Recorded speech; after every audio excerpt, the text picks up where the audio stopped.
and beyond the mountains, through the Sahara, we bring on sport news, live analysis, expert discussions on trending stories in politics, business, socio-economy, sports, and documentaries. So catch all the updates on the happenings around the globe. Stay focused on the fact today, only on ATN.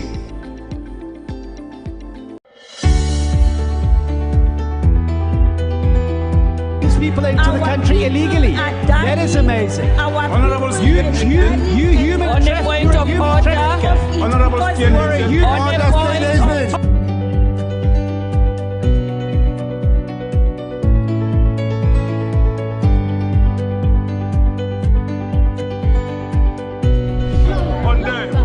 they are not picking our calls. They made up their minds. So no agreement with the EU, but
welcome to Atlantic Television Network. This is Atlantic Blowout.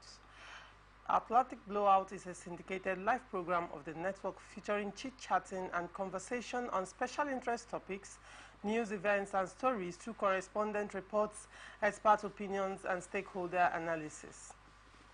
Today on Atlantic Blowout, we'll look at these topics. First, budget pardons. Northern senators denies Ningi, backs President Tinubu. Then on to power. Federal government to revoke licenses of underperforming discos. Then on farmers' herders crisis, President Tinubu orders governors to provide lands for herders. And on hardship, President Tinubu appeals to governors to pay wage awards. Still on hardship, President Tinubu working hard to eliminate hardship, SGF Akume says. And on insecurity, go after sponsors of terrorism, Afenifere urges President Tinubu. When we come back from this break, we'll delve right into the stories. Do not go away.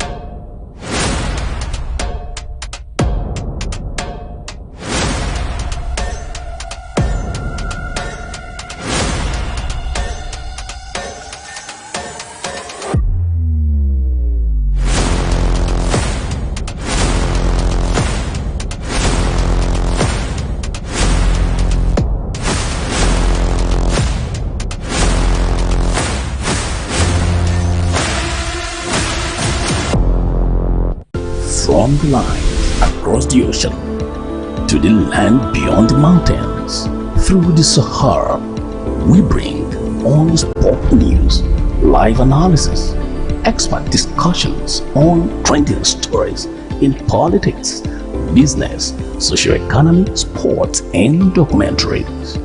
So catch all the updates on the happenings around the globe. Stay focused on the fact today. Only on ATN.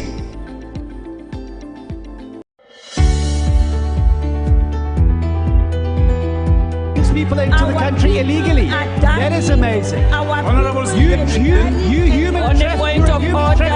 Honorable You are a human On the trafficker.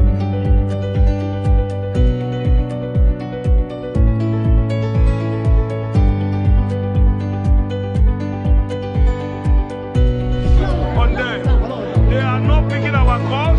They made up their minds. So no agreement with the EU, but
me on the studio this morning is Honorable Olaka Olaka. Honorable Olaka is a socio-political analyst. Good morning, Honorable.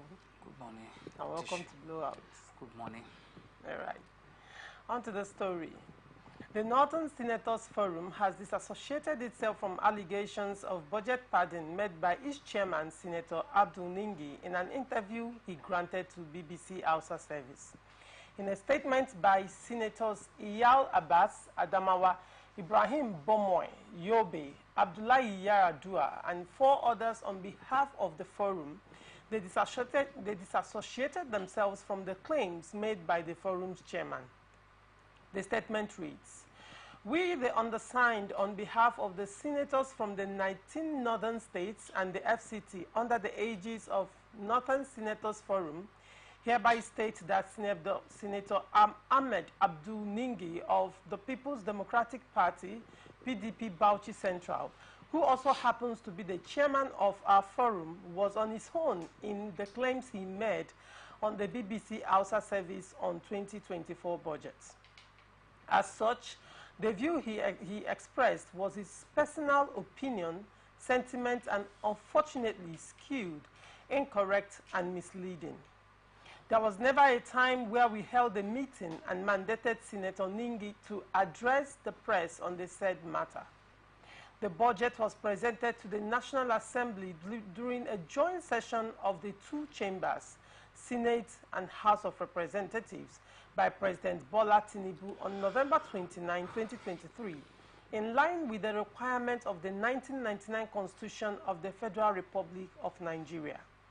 Both chambers of the National Assembly diligently and meticulously debated, processed, and passed the proposal of the President, and satisfied with it, the President assented to it.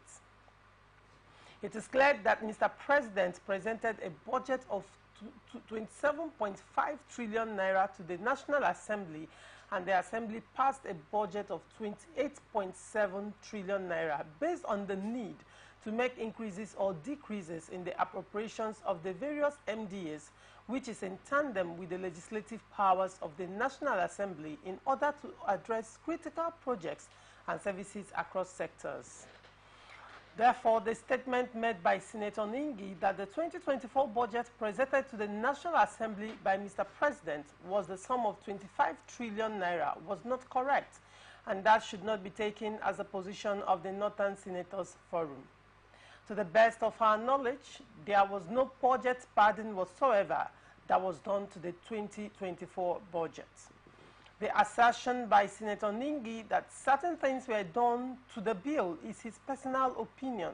It is not the view of the generality of us, the Northern Senators.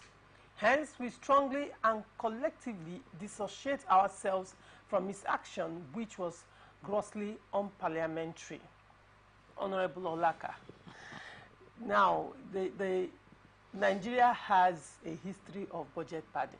It's not new, you know, hearing this kind of news that budgets or this kind of allegations that budget has been padded. So now, the presidency, in response to the accusation leveled by Senator Ningi, has come out to say the presidency has no hand in this. If at all there was budget padding, then it was done by the National Assembly. And upon the National Assembly, raised the power of appropriation, correct? And now, Northern senators are coming out to dissociate themselves from the allegation of Senator Ningi, and they are saying he's acting on his own. Now, what is your take, you know, with this whole drama around the 2024 appropriation bill? All right. We're beginning the discussion by confirming that budget padding has been along the side of history in Nigeria. That's quite irresponsible for that to be linked to the government. You know, the issue here is he is on his own. The Senator Ningi is on his own because he did not speak what the forum had asked him to say. Is that the issue?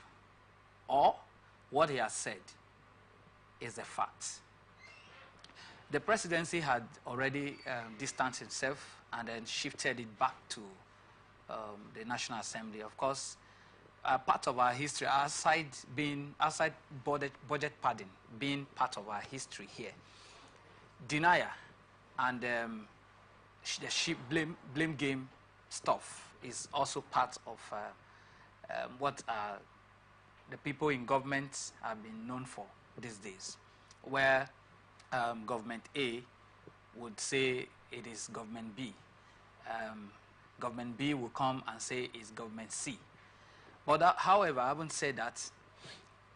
Senator Ningi is the chairman of the Northern Senators Forum, and I'm sure he was at plenary during the presentation of the budget, and also he was very familiar with the processes, and Nigerians equally, you know, we saw what they made us to see, or what they showed us at plenary during the presentation of the budget by Mr. President. And now, as at today, we're now hearing different sides of the story. And then we're getting to know that there is a 3.7 trillion naira difference, according to Senator Nengi. Now, for me, you know, what the majority says most times, we need to take a second and a third look at them. It doesn't matter the views of the people. What makes an issue to be true doesn't, to me, it doesn't have to do with the number of persons saying it. That's my position. That's my understanding. Now that we have 100 persons in a forum, and 2 persons are saying it is 25 trillion, and then the others are saying it is 28 trillion. Because the majority is saying it is 28 trillion, that is not enough for Nigerians to sweep the fact under the carpet. The first point they came out with was that they did not ask the chairman to speak on behalf of the Senators Forum. Look, for the chairman to speak on that issue and, you know, discuss the reality of what is before us, that there is the budget that is being run was not what was presented, that something has gone wrong along the line. It doesn't require the forum to give him the mandate to do so. I guess if the senator had spoken in line with them, there wouldn't have been any reason for them to come and say, whereas the senator would have known that that's not the true position in reality, but only that he has to confirm with what the forum has said. I think I also read through the senator saying that he has owned up the statement and that he doesn't necessarily need to speak for the group.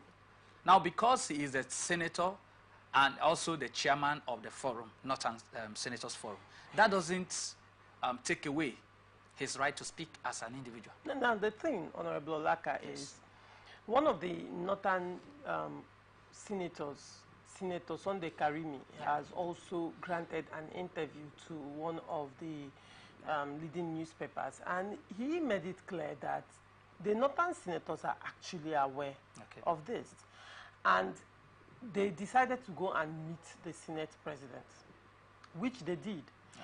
And according to Senator Sunday Karimi, he said that the Senate president told them to submit the report, that they will form, that he's going to set up a committee to look into their observations. So now, he's disgruntled, or the northern governors, according to Senator Karimi, they are disgruntled because now Senator Ningi went to the press without, first of all, following due process. So he is of the opinion that there was no need going to the press. There was no need exposing this. They should have waited. He should have waited for the committee to be set up, and then, you know, the allegation will be looked into. You understand? Yeah. So that, to a large extent, also brings to question, why are the northern governors now completely disassociating themselves and denying, you know, active participation in that investigation? Because according to Sunday Karimi again, they actually did consultations. Okay. So why disassociating themselves completely and throwing Senator Ningi under the bus, even though they feel he spoke for himself and not for the entire northern senators? What do you have to say to that? There is no smoke without fire.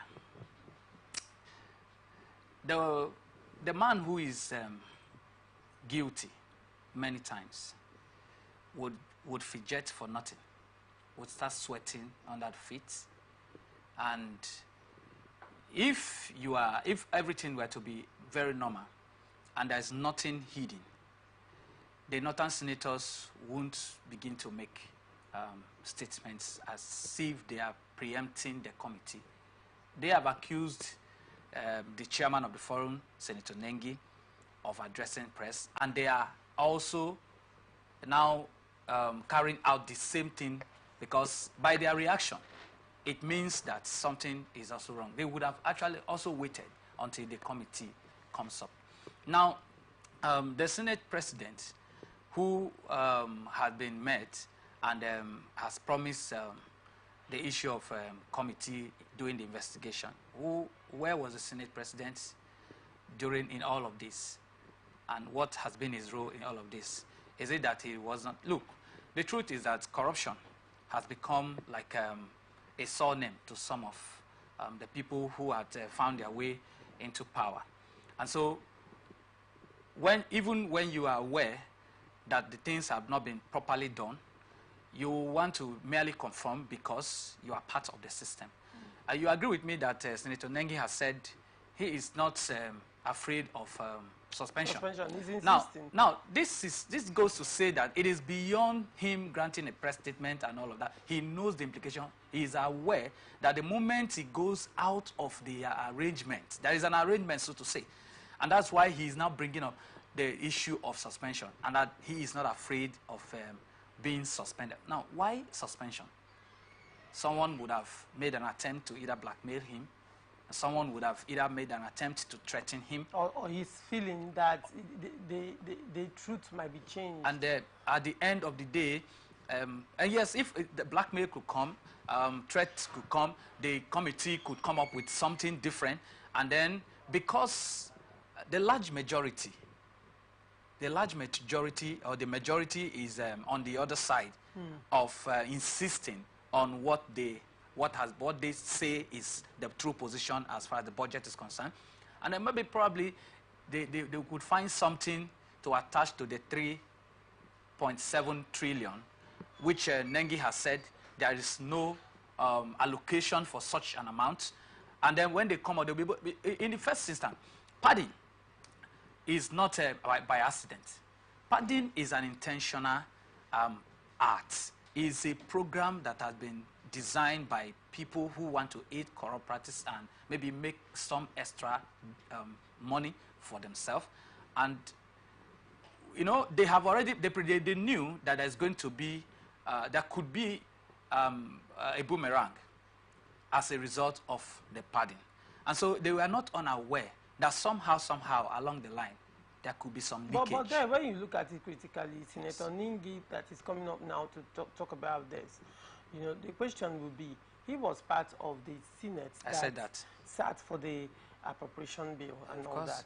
Now, a bill of 27.5 trillion was submitted, and what was agreed at the end of the day was 28.5, I think. So the excess is the 1.3 he's accusing. 3.7. The 1.3 trillion naira. Okay. That he's accusing the presidency or National Assembly as a case may be of pardon. So the question is, where was he, and why is he suddenly waking up right now to this reality and crying foul? I don't see him as waking up now. You know, before he got to the press, water must have passed through the bridge. A lot may have happened before they got to a situation where he has to address the press and all of that. So I do not, while I'm not holding brief for him, I do not see that they just woke up one morning and started talking about this before anything could get to the press, and there's so much would have happened. Thank you. All right.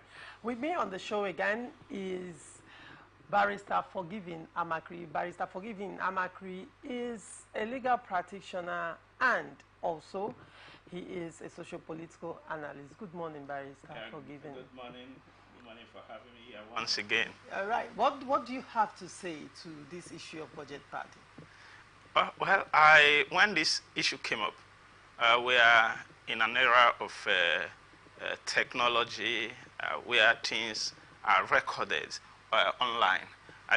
When Ningi made the allegation that what we are seeing, we know, was not what the Senate actually approved. That, to me, was a very serious allegation.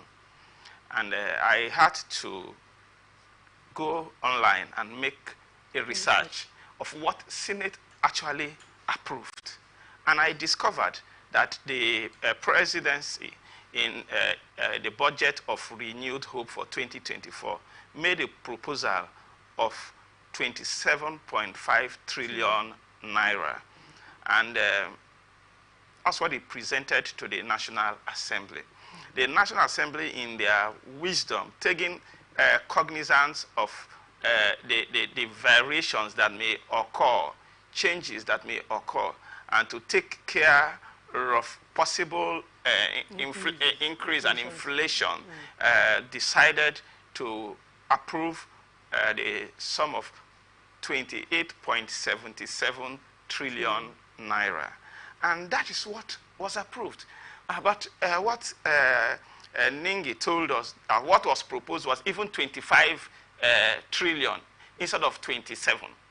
Now, what was brought to the National Assembly was 25-point-something trillion. That was his allegation, that he doesn't know how 3-point-something trillion came into the budget, that it was never what was presented and approved by the National Assembly. To me, when you're making allegations at someone of that caliber, you should be very sure of your fact, knowing how such allegations can cause tears in the country. But my findings, except he shows us other evidence, independent findings, show that what the National Assembly actually approved, and they have the final powers to approve after the executive will have presented the budget, and they approved 28.77 trillion. And I was saying that some of the amount proved we are not attached to any specific item or project. It should come out. He who alleges should prove. That's what the law says.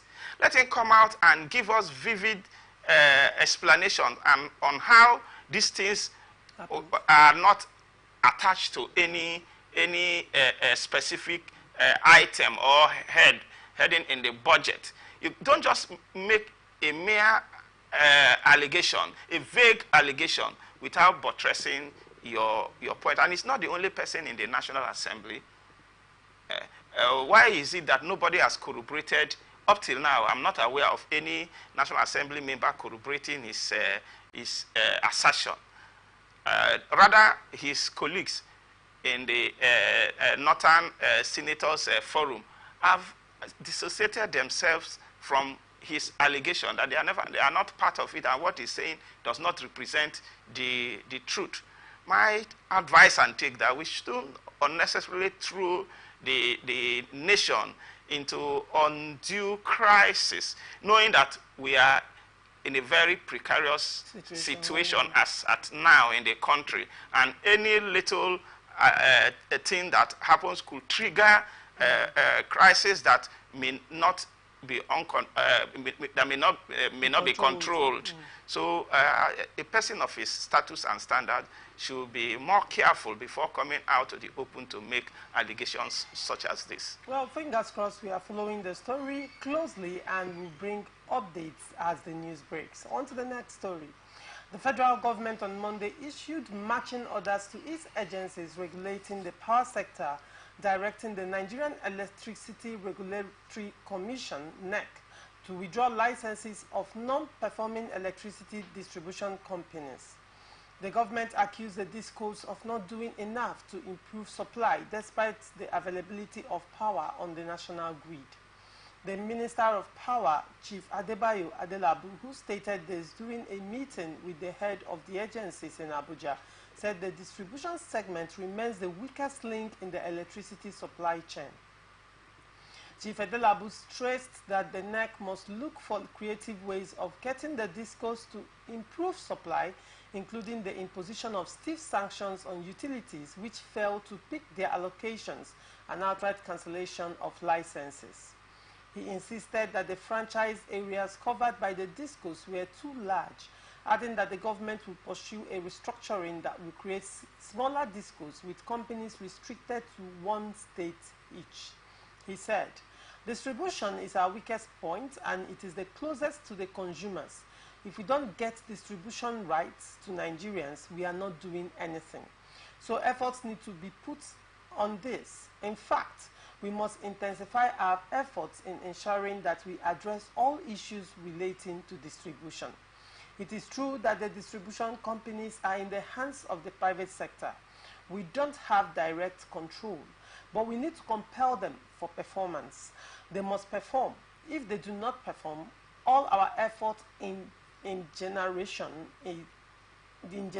of transmission is zero."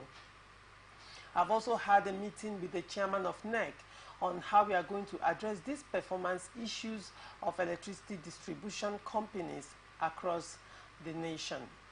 Barrister Forgiven. Now, the issue of lack of electricity supply in the country is giving the citizens serious cause for concern. In fact, apart from the high cost of living right now, power is one of the reasons even small, medium enterprises are shutting down, because a lot of businesses in Nigeria are heavily dependent on power. Initially, it was not so much of a concern, but with the current removal of subsidy and the consequent increase in the price of PMS, then side by side the removal of subsidy on electricity and the increment in payment of tariff of electricity, and then with initially the power supply was epileptic, but right now I think it's in a state of rigor mortis. So what do you have to say to what the government is saying about revoking the licenses of non-performing DISCOs? Yes. Well, I think that the Nigerian Electricity Regulatory Commission should stand up to its responsibilities. The government awarded areas for these DISCOs, and the supervision should be made, serious supervision, to ensure that power is supplied to the end users, the consumers. I thank God the Minister of Power, Adebayo Adelabu, is waking up. It's not just to talk. You should match your talks with actions. Yes, the distributing companies are private enterprises. They are in the private hands, as he said. But government make the policies for them to rely on. There should be policies. There should be ways to ensure that we have electricity distributed to the people. Nigeria is becoming a laughingstock. In short, presently, one of the two major things our neighbors and other countries, especially even African countries, who when online that we AFCON. AFCON. In short, even till now, when they want to ridicule a Nigerian, they just make reference that you have light. You people live in darkness 24 hours. And we have all it takes to change the narrative. Why can't we change the narrative? They are saying that there is power in the national grid. There is enough power in the national grid, which I believe, to distribute these things to discos that are saddled with the responsibilities of distribution has become so much problem that we don't, power in Nigeria can never be determined. You wouldn't know whenever you have power, which is not supposed to be so in this century that we are living. The problem, just as I've said, should go to government. It lies on them. The solution lies on them. Lies on government. The regulatory body now should live up to its responsibilities. Let them ensure supervision, and those defaulting should be sanctioned. You are just like the minister. They know the problem because they highlighted the problems. They said one of the problems is that the discos, areas covered by the discos are too much, too large for them. And as at that, efficiency becomes problem. If you know the problem, reduce the coverage area and award give more licenses to other companies to operate. Give them at times, even in a state that is very big like Lagos and River State, Kano, you could even divide them into two. And when there is competition, you see that every disco will try to meet up. Perhaps the area they cover is much and they are making enough profit, so they don't bother whether power is sufficient or not. But when they have a little area to cover, they want to struggle to ensure that the consumption rate is high so that they make their returns. Okay. So let them reduce the areas of coverage and ensure strict supervision so that compliance will at least increase, and those who default, sanction them. They could pay penalties, fines. They could be suspended or whatever, outright cancellation of their licenses and award to other companies. All right.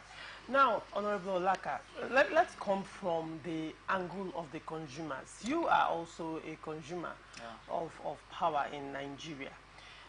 What impact has this had so far on the citizens from the angle of business and from the angle of domestic consumption as well? The Nigerian citizens are those bearing the impact negatively. The negative impact of weak distribution of power. The Nigerian citizens suffer more. Talking about the end users, like you and I want to appreciate the Minister of Power, at least for making this bold comment and step. I want to agree with my brother, Barrister Forgiving. It is not about giving a marching order. It is not about making a statement, but you have to back the statement with actions. You agree with me that Nigerians depend on power for practically everything. The small business enterprises around, the little sachet water factory, the computer operator who deals in printing of banners and all of that, those who are into production of some of our basic little items around practically depend on power. But unfortunately, because there is no supervision, so to say, or probably because the area allocated to the discos are so large, you see them working, as they will. where Nigerians are made to be in blackouts or forced to, divert their budget into fuel. You need to get petrol, service your generating sets, whereas the prices of the part, the cost of maintenance of the generator is high, the cost of fuel per liter is high, and then you put all of that together plus other inflations, you find out that Nigerians are the ones bearing the brunt. Unfortunately, because there is no supervision, these companies have freedom to defraud or extort Nigerians. Nigerians are made to pay for what they are not seeing. We're practically paying for darkness. You find out that these people would comfortably come with their ladders and sometimes with the backings of even security agencies to disconnect defaulters, so to say, who have not paid. Now, a defaulter is disconnecting or penalizing a defaulter. Why do I say so? You are supposed to distribute. You didn't distribute. You're already breaching the contract that the federal government gave you because you already have power that you've gotten from the national grid. And there's an agreement before you were licensed to feed the nation with power. And so you are not feeding the nation with power. And then you are going after Nigerians in their home, telling them you are disconnecting them. And sometimes you just go cut off the cables and even fold it and go off. And nobody is saying anything. And by the time you see all of this, now there are certain areas within.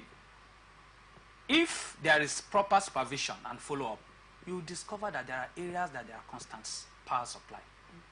Some of the people who are managing some of the estates around town get into those estates and you wonder if you are in Nigeria. You won't hear a sound of generator. Yet there will be constant light. And you move to estate A and get to estate B, and you find out that it's constant light. You begin to wonder, say, I begin to say this is federal line. You begin to hear that this is this and that, this is this. And so there are people who should enjoy or benefit from the light, or from what they are paying. In fact, and when you get to some of these places, you see the prepaid meters, which you will never find around the neighborhood. You find them in some of those estates. And that's because sometimes the people who reside within this territory, they are either well-to-do or they are paying more. And so the discos are benefiting more, supplying power to those places. Whereas the other Nigerians who cannot live in such areas or generate that level of income from that area for that place, then they totally leave them in darkness.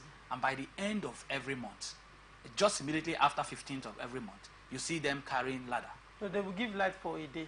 They give light whenever they want to come for disconnection. There will be light for that day, and then they go around. The next day, the moment they finish the disconnection, that's all. And then they will start collecting from everybody.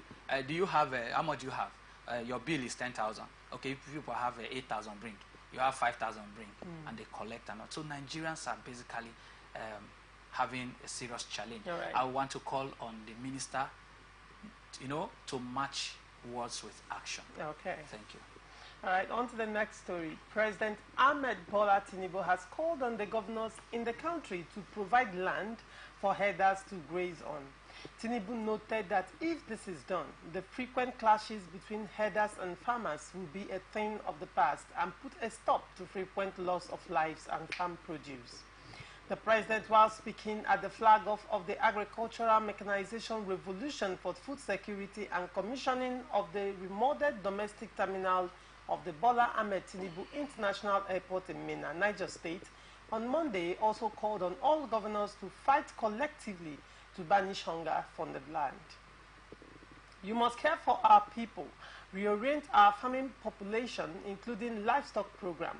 I don't see why Nigeria cannot feed all the pupils in our schools with 1 pint of milk daily if our dairy system is well harnessed. I know what it means as an economic sabotage for roaming cows to eat up the crops and vegetation of our lands. It could be painful, but when we reorientate the herders and make provision for cattle rearing, the problems will be solved. The governors should provide the lands, and I, as the president, am committed in giving you a comprehensive program that will solve this problem towards banishing hunger from the land, President Tinubu declared. Barrister forgiven.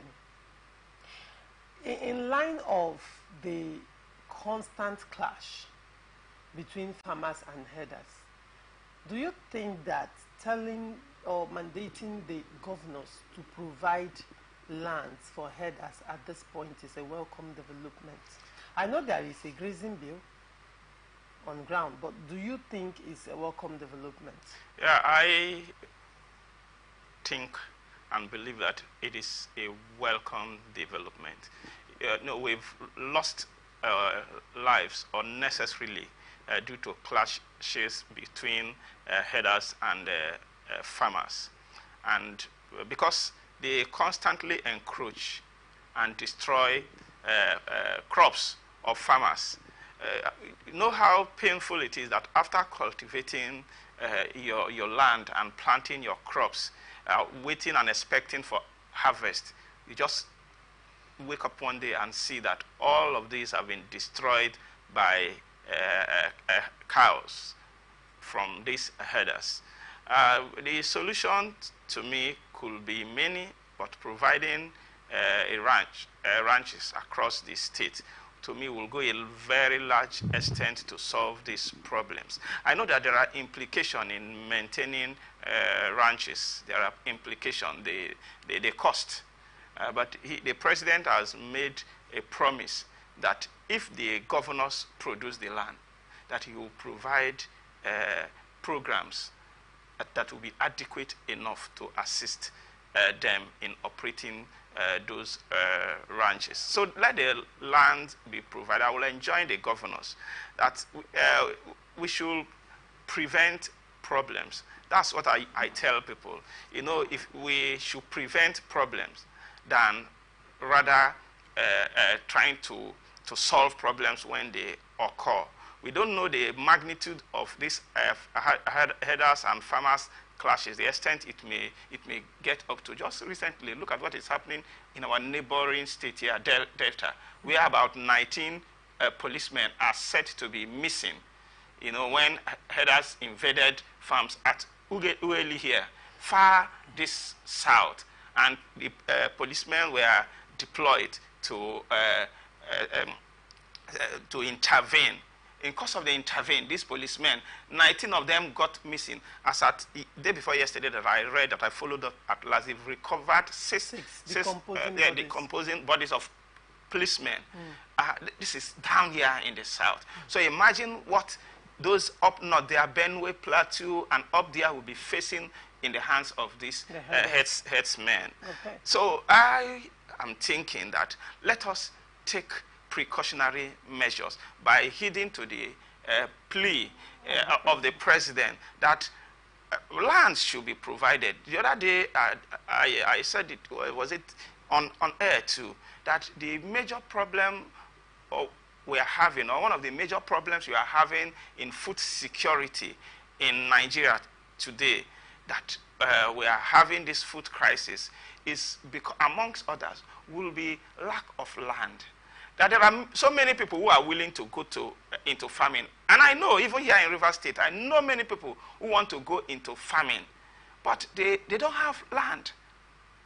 They don't have land. So why can't government intervene and has thousands, millions of kilometers of arable lands? I agree. But do you have the resources to acquire them? That's what I'm saying. They don't have land. I'm not saying that land is not available. But those who are willing and who wish to go into farming don't have the means, access to the land, to acquire this land. So why not come up with programs where acquisition of the land could be done by government and devise means of how those who farm could pay back for it. Either you give it on a lease to the farmers and give a time within which they should have been they should farm and go out of the land, or you give it on the basis of owner possessing farmer possessing scheme, where they farm and pay up for the land for some period.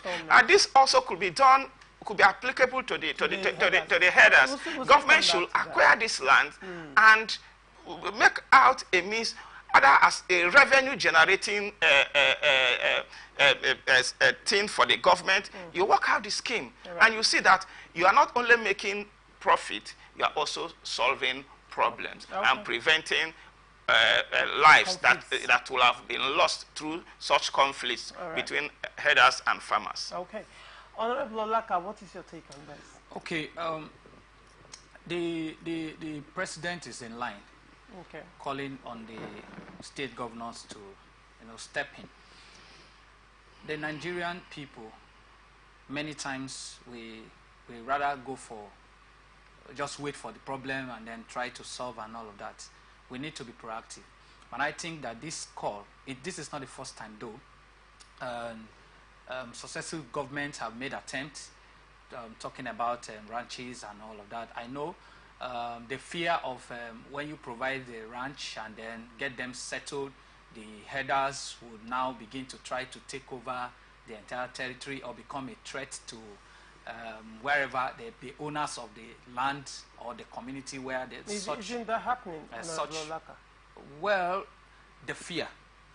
Is it a fear or is it a reality? And that's because some persons that have actually done that. That's some... When you provide a ranch or provide the land, there should be boundaries. And that such land should be properly surveyed. That should be... you do not provide land endlessly. We can't get to, for instance, in Port Harcourt here, and then you just say, okay, we have provided the Obiakpo as is, or the what do you call it? Let's say Obogoro, and then you just leave the entire Obogoro for the headers. There should be specifics. If it is going to be 50 hectares of land, it should be 50 hectares. And if, in course of doing that, the place will be properly, probably after it has been surveyed and secured, it should be fenced. And there will be boundaries. Now, where there are boundaries, the farmers are expected to remain within the territory that have been acquired.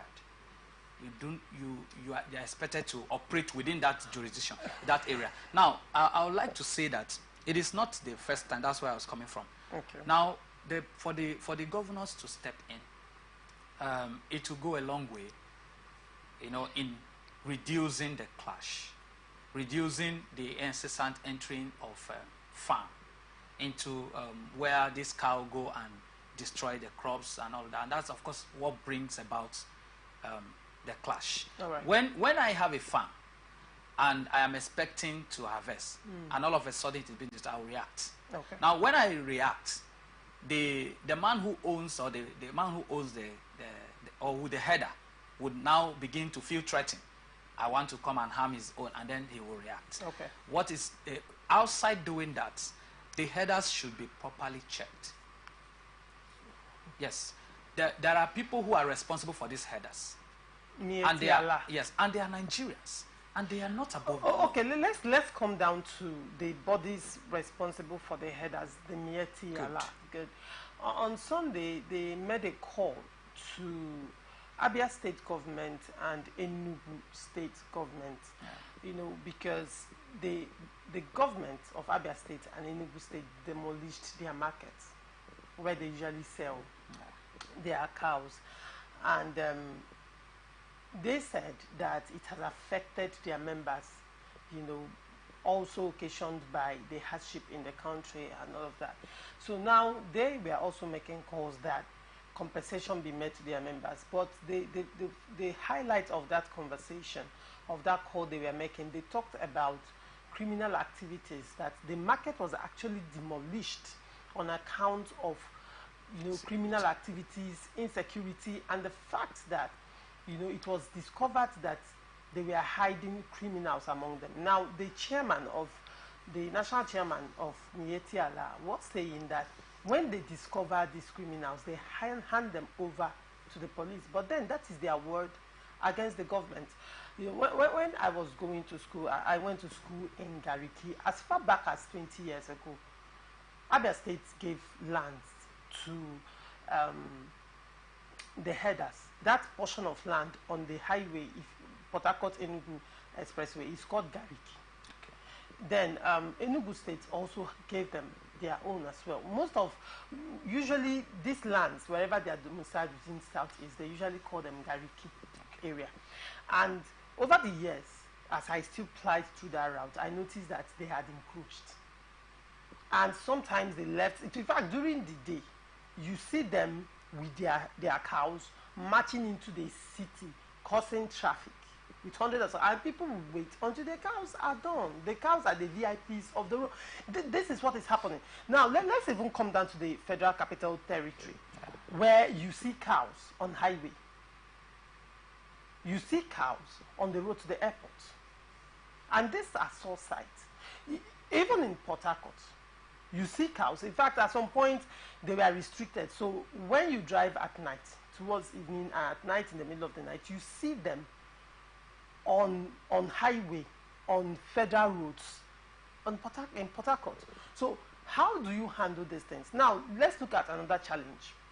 If I throw the question, because I want you to answer the angle of insecurity, and then also this angle of these lands at some point will be depleted by the cows. That's a fact. Yeah. And that is what is going on in Abia State. You know, the Gariki right now, when you're driving through, because of, you know, the cows keep, yes, they feed on the grasses, they feed on those crops there. At some point, there was nothing to feed on anymore, so they had to, that is why they are roaming, they are always on the move.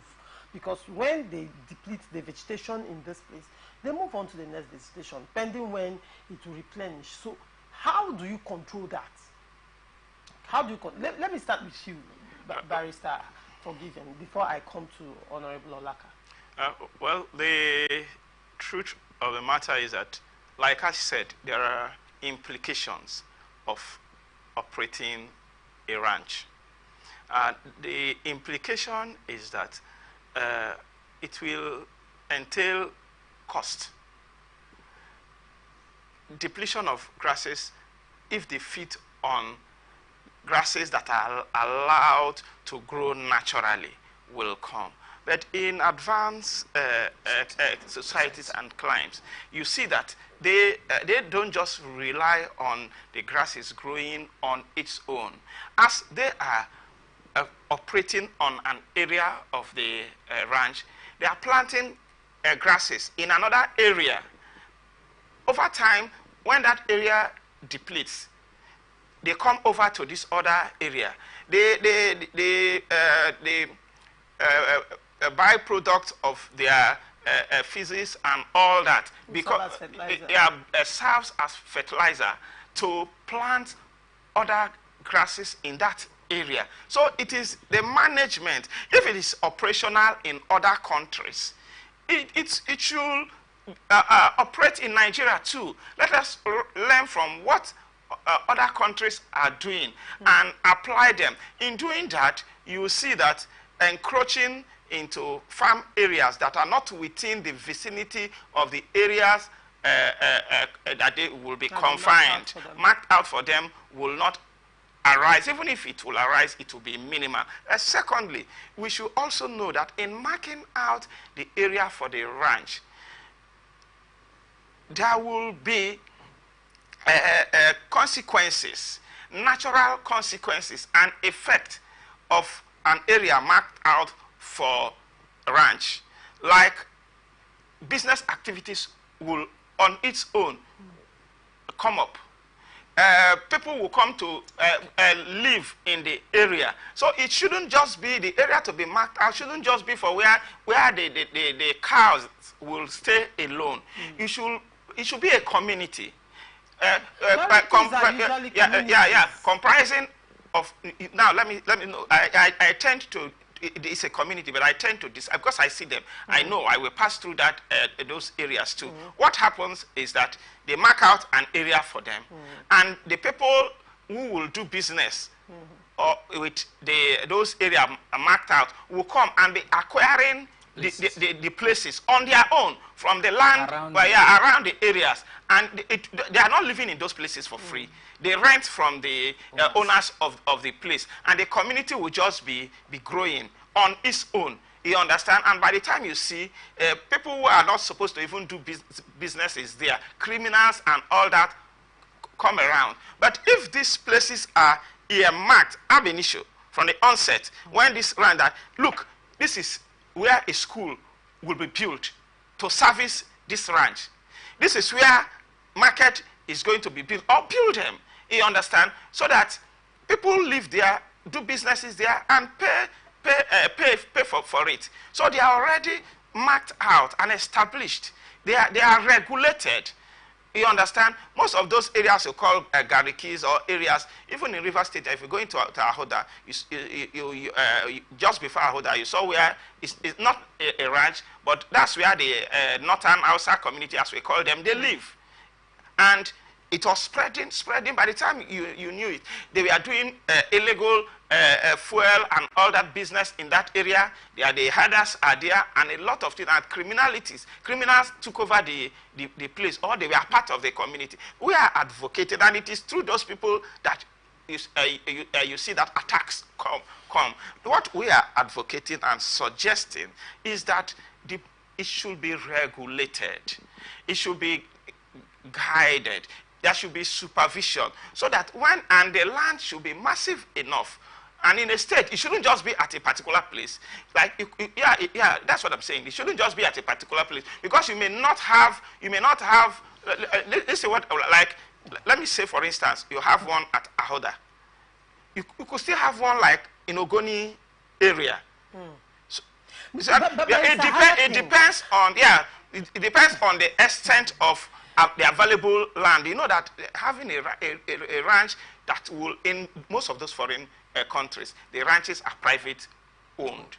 You understand? Because they have the means to acquire. So anybody who wants to go into livestock farming will own a land that is sufficient to contain whatever he's doing. But here, you know that they may not have that resource. So you are doing a commercial ranch for a community. So the land should be vast enough. That's why I'm saying that you may not have that vast land enough to accommodate herders that will want to supply or service River State in a particular place. Okay. That's why I'm suggesting that it could be 1 or 2 to 3 places in a state. All right. Okay, just an addition to that. I was going to say that the ranch, sometimes we look at it like it is something that is restricted to one Musa or one Dele. It is not a Musa Dele thing. I can be interested, I can become a header. You can become a header. So I look at some persons trying to resist, thinking that, okay, it is a particular section of the country, people from a particular tribe, that will come and take over our territory. I do not see it that way. Anybody who has the knowledge and have the wherewithal can become a header. Anybody can own some of this livestock and can go into farming. Let's come down to River State. Let's take the Songhai farm, for instance. The Songhai farm, if you get in there, you will discover that there are sections for a particular product. If you get to Songhai farm, you see the section meant for the livestock. You see cow, you see goats, you see all of that. You get to a particular, you see the piggeries, you see snail farming, you see fish and all of that. You know, so this is what we are saying. They can borrow a leaf. Government can borrow a leaf from what is happening at the Songhai. Back in River State, yeah, so we had the Buguma fish farm. That was built by the former governor of River State, Right Honorable Rotimi Achibika-Amechi, and it was specific for the fish farming. And it was directed to that area because that place is naturally conducive, so that you wouldn't have to do much. Now, what would have taken you to look for such an environment is already existing and provided by nature. And so what we are saying here is, you go to a place where there is enough land. In River State, over the weekend, I was shuttling between Point Blank on one of the radio station and also a Viewpoint on the other station. And the people from Eche were on one of the station, and they were talking about the challenges, insecurity as a result of land grabbing and all of that. And then on the other station, there were some persons from Thai local government who were also on the station talking about the same issue of land and crisis and insecurity between the Oyibo and the Thai people. Now, just around that, within those days, the people of Eleme woke up one morning and also were having issues, challenges between their neighboring communities of Krika, especially the Lode community and of Krika. The same issue on land. Now, if you get to such places, you will see vast, arable land. They are just there. What happened to such places? Such farms could be sited in one of those places. And when that kind of operation is going on, it doesn't now mean that it is only the people from one section that will come with their cow. There will be there's going to be full mechanization. Okay. Full mechanization that will call for job employment. It will call for production of feeds. You find out that the people who rear birds, they don't necessarily allow their birds to go and start picking whatever they can survive on. They put them together, the broilers, the layers, they separate them and then keep them. These things can be applicable to the livestock, and the ranches can operate fully. All right. Thank you. All right. Now, still on the herdsmen, the killings by herdsmen is not news, because the level of death now, when I talk about killings, it's not just about farmers. Yeah. Okay. We are talking of women. Okay. We are talking of children. Killings that didn't just happen in the farms, but even in their homes. Okay. Because make it make sense. How do you encroach someone's territory? Your cows consume their crops. Your cows are your means of sustenance. That's your income, that's your business. Now you use your business, encroach someone else's territory, destroys his business, and when they cry foul, you kill them. Between 2001 and 2023, even CNN at some point said it, that over 60,000 Nigerians have been killed by herdsmen. Please make it make sense to me. I need it to make sense, actually. Have been killed by Nigerians, I mean farmers, in different areas. The same government is coming out to say, do not blame food insecurity on us. Blame it on the herdsmen killing the people. The same government is now coming out to say, governors give lands to people who have encroached into communities and taken lives of men, rendered mothers, rendered children orphans, rendered women widows. I want it to make sense to me, because now let's say I am part of the community where these killings have been going on. The government is not talking about rehabilitation of these farms. The government is not talking about the rehabilitation of these individuals that maybe, and children and women, the survivors that are trauma, in fact they are stricken by trauma. The government is not talking about it. Apparently it seems as if cows have more value than human lives in the country. The issue of insecurity by herdsmen has not been handled by the government.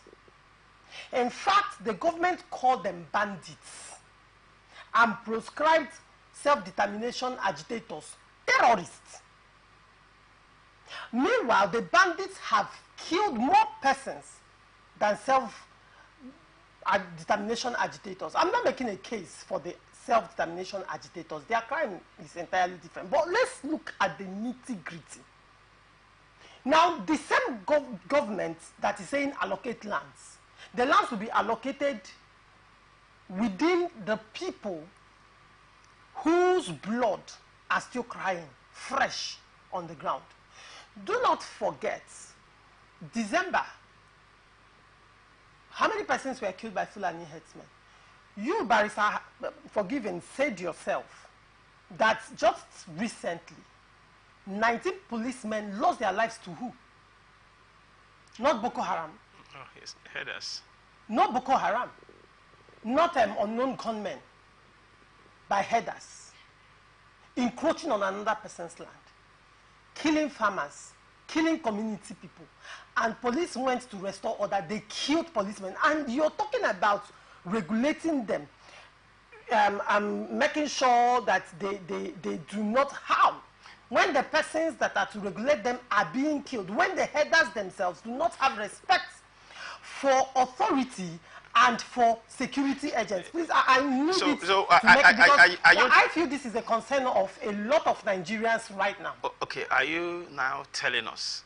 Oh, I'm asking so questions. no, I know. I'm just starting. I'm starting from there. I'm starting. Yes. I'm answering you by just asking this rhetorical question by saying that are you now telling us to just allow things be the way they are? My answer, without you answering, is no. When there is a crisis, when there is a problem, there must be a solution. Okay. You can't just fold your hands or say because we didn't do this yesterday and things are getting bad. So because we didn't do yesterday, we should just allow things be the way they are until it will degenerate to the extent that it will consume everybody, or it may consume everybody. Now, when I started answering this question, I said we should be more proactive than being reactive.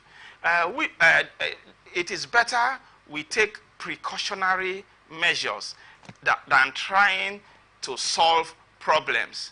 The president has come up with a solution, a probable solution, which I think, if applied, will help to a very great extent. I totally agree with you. The menace of headers in this country can never be overemphasized. They've caused untold hardship to the populace, to the people. We are at the receiving end. I said it the other day that one of the major things that is inhibiting and limiting farming in Nigeria is insecurity. A lot of people want to go into farming, besides the fact that they don't have land. Another factor of those that is limiting people who would want to go to farming and also have the resources is this insecurity. A friend of mine, a classmate of mine, lost his life. He was doing well as a lawyer and private businessman. And from Abuja, his base, he decided to come and do farming here in Port Harcourt, here in River State. He had the means, so he was able to get some expanse of land. Do you know that he was kidnapped in his farm by suspected herdsmen here in River State? And in the attempt to pay ransom and rescue him, he was killed. May his soul rest in peace. My late brother, Barrister Soalabo West. He's from a Rivers young man. My classmate, a lawyer like me. And when you see that, forgive Namakri will be afraid to go and acquire land somewhere and do farming because of the fear of herdsmen and insecurity in general. So I appreciate and I agree with you that there is a crisis of herdsmen invasion and encroachment into farms and its attendant insecurity challenges. But that will not stop us from taking actions. The president has suggested when you allow things to go wild, you understand, if things are happening and they are documented, supervision and detection of defaulters become easier. I totally agree that there are genuine and peace-loving headers. But you will not deny the fact that some crisis mongers, some criminals will have infiltrated the ranks and files of the headsmen they carry gun while others are trying to rear their cows. So why can't we regulate them? Right. If you do documentation, when you create the ranch, you do documentations, and you know those who are within the ranches. The ranches will have leadership and community. Even the Mieti Allah on its own will be brought into the arrangement to work with government to see that those who live in these ranches are documented. So when you see a wild grazer, you know that the person is defaulting. Okay. You take actions against the person. Right. When things happen, you have people in that community, leadership to call. So I think what the president is insinuating and saying that let these headers be documented, let them be regulated, and when they are regulated, it will be easy to supervise them. Right. It will be easy to know when criminal infiltrators come into their means. Okay. So the importance of creating this ranch, we shouldn't say because they've killed our people.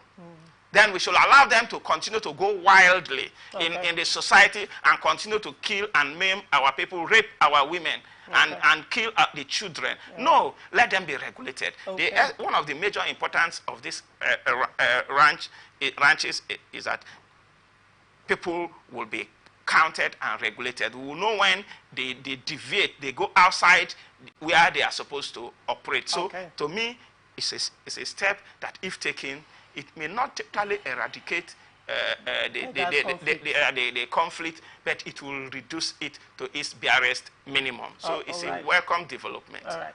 Now, Honorable Olaka, let us look at the reward system of the federal government in light of this development. Now, it appears that when issues happen, the government appears to take a certain, like Barrister Forgiving said, preventive steps, not reactive.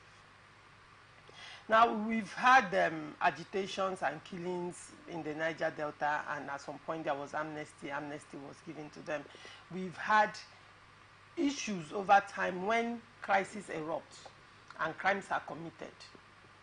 The government comes to a negotiation table with criminals.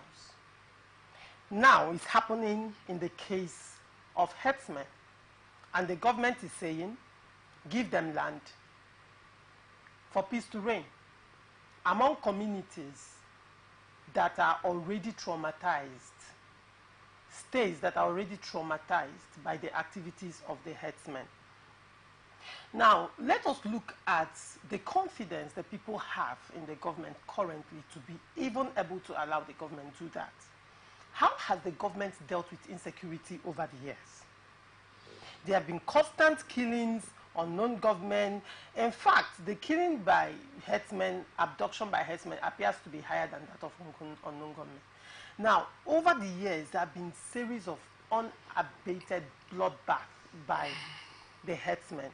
And insecurity appears to be an issue that has held the government by its jugular, and the government appears to, be struggling for life, and up until now. In fact, in recent times, it has escalated. Do you think if this is done, in light of how the government has excellently implemented policies and seen it to its conclusion in the past, do you think if this is done, the government can implement this beautifully, conclusively, and by extension also ensure the safety of the people living in these areas? Okay, we're having challenges where it seems like people are being compensated for doing the wrong thing.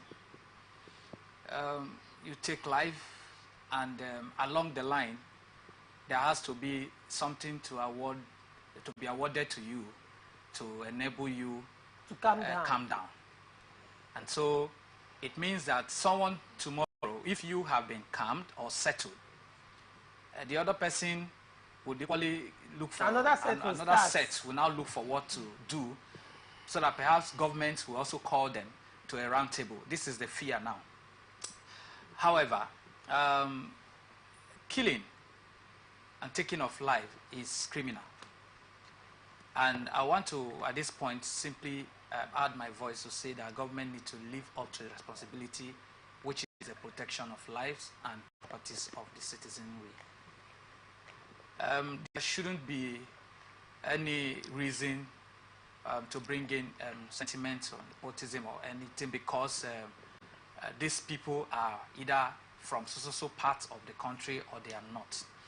I am being forced to, I've been trying to make an attempt to see if I could, if it's possible to ask our host, because the questions are coming in such a manner that it appears to me that I should do something with the headlines of this discussion, headers and farmers.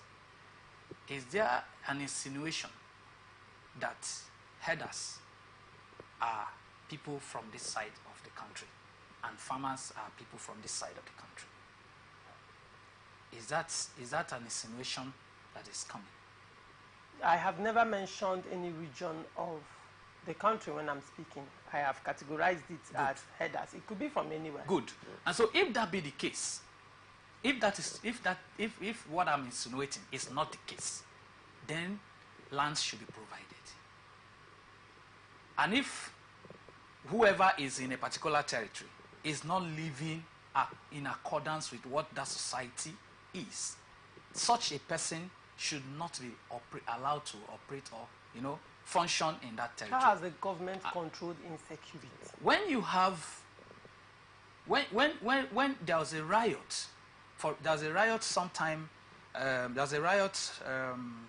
sometime 2 weeks ago, somewhere around the Eleme Axis. When they call those who were trying to settle the problem between tanker drivers, there was a clash between the tanker drivers and road users, and it was alleged that someone was attacked, one of the drivers. Now, there's something the police did. When the DPO was called, and he was told that there's going to be a mob action anytime soon, the DPO simply asked a question. Who are those? Are they Igbos or are they the Hausa drivers? And they were told, the DPO was told that it was more of the Igbo drivers. He said, hold on, let me call back the patrol team that is coming. I want to do something. He withdrew them, and the next thing we saw was that the operation vehicle that arrived, the team that came, as they were coming down, they were speaking Igbo language. And they were able to get in, calm the situation, because they brought out those who are from that part, and they were able to manage the situation. And that's where I'm coming from. On the issue of, management of this crisis, I would like to say that government knows what to do. In terms of managing this situation, provide lands, let there be proper regulation. Because if you do not provide land, these people will still invade and they will still be around. And so, but there has to be, nobody is more powerful than the government, except the government does not want to. So are you saying the government deliberately doesn't want to curb the insecurity? We are saying that maybe something had gone wrong in the past, but going forward, the president had called on the governors. Let the governor, let's take it. Let there be a new beginning. The agenda of Mr. President is renewed hope. Okay. Let's begin. Part of the renewed hope should be in this direction, where the things that used to be will be put behind, and the things that needs to be would come on board. Okay. Thank you. All right. We'll go on a short break. When we come back, we continue. Do not go away. From the line across the ocean to the land beyond the mountains, through the Sahara, we bring all sport news, live analysis, expert discussions on trending stories in politics, business, socio-economy, sports, and documentaries. So catch all the updates on the happenings around the globe. Stay focused on the fact today, only on ATN.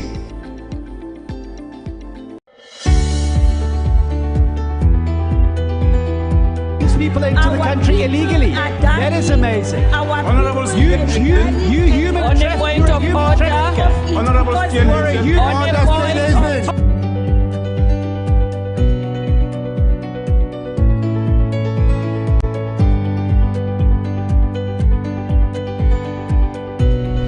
on them. They are not picking our calls. They made up their minds. So no agreement with the EU, but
Welcome back.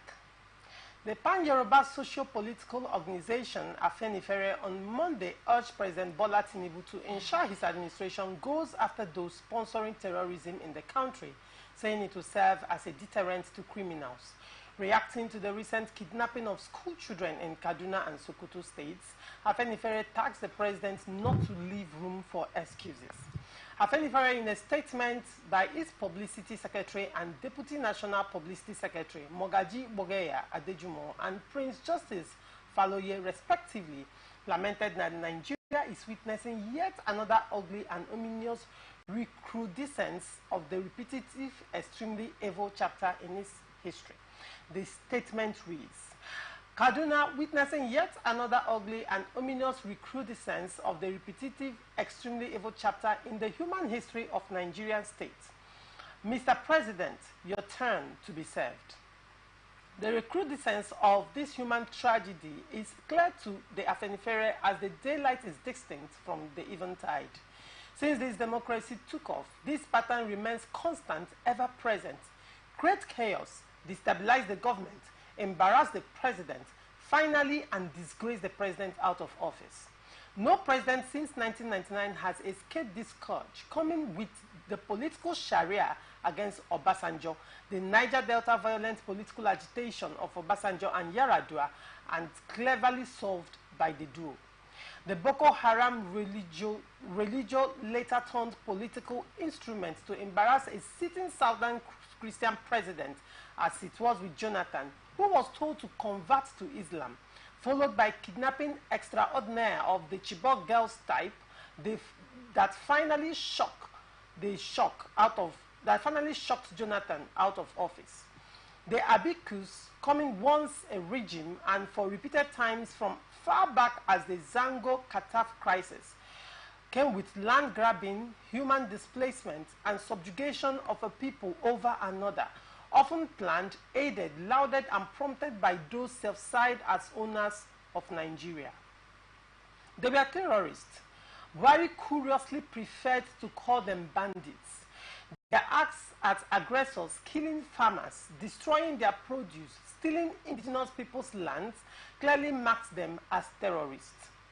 Buhari's government will rather term these acts as farmers' headers clashes. The most disturbing expository, elucidatory, explicative realities about the whole saga is that these terrorists are known to government. Mr. President, you have to be brutally reminded of these recrudescences in history, a disease constant and abiku, real, clear, and present. On Christmas Eve in 2023, there was a massacre on the plateau. Chief Ayo Adebanjo, leader of Afenifere, led other leaders that make up the 4 zones from the southwest, southeast, south-south, and the middle belt on a condolence visit to the governor and to the Gwangwam Jos and to the entire people on the plateau. About 300 humans were slaughtered like rams. A hero makes history, is not afraid, and does not turn a blind eye. Mr. President, arrest those perpetrators now. No excuses, Mr. President. Any wonder then that terror continues to abate untamed, unshackled? Nigerians woke up to yet another slaughter in the hundreds and kidnappings in the 200s in yet another school in Abuja, in Kaduna. It is down to you, Mr. President, if you would rather go the way of your predecessors by looking the other way and let innocent blood flow, be disgraced and set for an early exit, or find the strength, the will, and the courage to face the sponsors of terror with the resolve to eradicating this abiku scourge from forever again taking root anywhere in our land. Through your policies, fiscal and monetary, the local currency has suffered the worst trajectory of devaluation of 35% in just your very first 9 months in office, the very first massive devastation in the history of the country. The Nigerian naira plunged to its lowest point on record in official trading as a shortage of US dollars persisted despite promises by the government to boost supply. Our people are dying of hunger. Nigeria has become the hunger capital of the world. How are the people so impoverished, be saddled with paying ransom to kidnappers right in the middle of possibly the biggest humanitarian crisis in the world, that even Ukraine, a country at war with Russia lasting 2 years and still counting, is the one now sending humanitarian aid to Nigeria? Let the people begin to see a change, Mr. President. A challenge being tackled over the years with the same methods cannot yield a different result from certain failure. Change your method, Mr. President. Go after the sponsors of terror. Restructure this country. Expedite the action towards the creation of state police. Return the country to parliamentary system of government. Bring back regionalism and watch our countrymen and our hopeless children begin to live again in dignity right before your very eyes. That's a very strong-worded letter from Afenifere to President Ahmed Bola Tinubu. Let me start with you, Barrister Forgiven. What do you have to say to this? Well, I think the letter is on time, and it is well by the content, it is well intended. And I will urge the President to look into their suggestions, their recommendations, and implement the ones that will be good for the general well-being of the country. Having said that, insecurity, just as I've said, is the bane of most of the crises we are having in Nigeria today. You cannot thrive, no economy thrives in an insecure environment. It is when things are stable, you have peace, that economic activities will flow, will flourish. So nobody should be scared. If there are those sponsoring this crisis, those sponsoring the bandits, Boko Haram, those sponsoring the herdsmen, those sponsoring cultists, those sponsoring non-God men, and all the perpetrators of evil in our society today that is hampering development in the country. We are at the very peak of crisis that we've never witnessed in the history of Nigeria. The Naira has so much reduced in value that it is as worthless as paper. We used to laugh when we hear Zimbabwe that you buy a loaf of bread with so much of their currency. We never imagined and foresaw that Nigeria will be in such a situation. But today we find ourselves in that environment. So it needs urgent and practical steps to be taken to ensure that Nigeria recovers from this situation we found ourselves. If the Afenifere group will also help, if they have ideas of those sponsoring this insecurity, these criminals, those who have knowledge of them should also come forward to tell government, if not in the open, they should make such names available so that the government will go after them. The efforts to solve the problem in Nigeria shouldn't be restricted to and limited to public office holders alone. No one is all-knowing. A government is the makeup of the entirety of the society. So those who have ideas of perpetrators and sponsors of these criminals should do well to make them available. But government should rise to its responsibility, because the president swore on oath to protect the sovereignty of the country, the people, and property. So on oath, that he took, he should live up to. That goes to every office holder who is under oath, and those not under oath but are holding public offices. They should all collaborate and cooperate to ensure that insecurity is reduced, that safety of everything found in this country is guaranteed. Peace is priceless. It is in a peaceful environment, I have said, that every other activities will thrive. If not, the country is headed to doom. And God forbid that we get to that extent. I believe that the president we have now means well for the country, no matter the criticism you may have. And he should live up to that expectation. For those of us who, in one way or the other, supported him because we believe that it could solve Nigerian problem, he should prove us right and put our critics to shame. And we know that that will come. Forgiven. All right. Honorable Olaka, Barrister Forgiven, has made his stance known. He said he supported the president, and now the onus lies on the president to not put him and some of the persons that supported him to shame.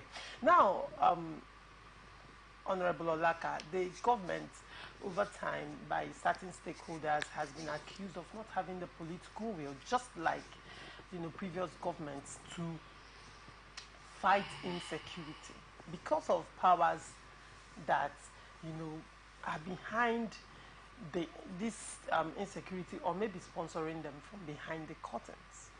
Now, do you think that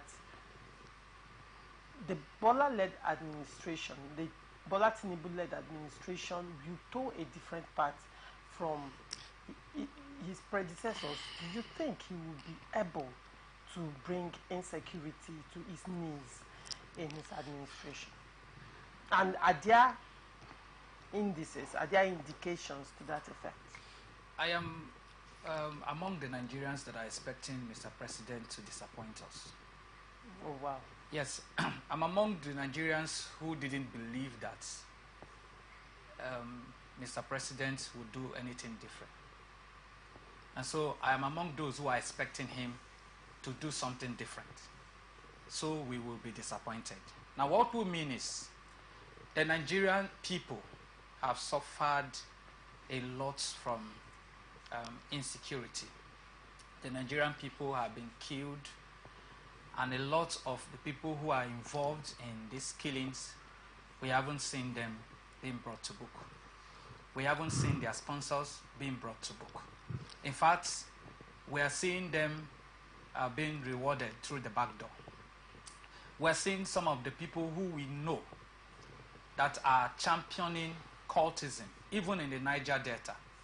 We're seeing them brandishing an arm in their viral videos in the media. We're seeing them boasting. And the next thing you hear is that so person is in charge of surveillance in the pipelines. And before you know it, you hear that so person, and they will laugh. The same person you are seeing brandishing weapons illegally. The same person is the one the federal government has mandated to check the pipeline. And you begin to wonder. And so I am among those who are saying, Mr. President, please disappoint us. Let the right thing be done. Let's see the people who are sponsoring these killings. Let them be brought to book. Because I do not think that government would not or does not have the capacity to get these people apprehended.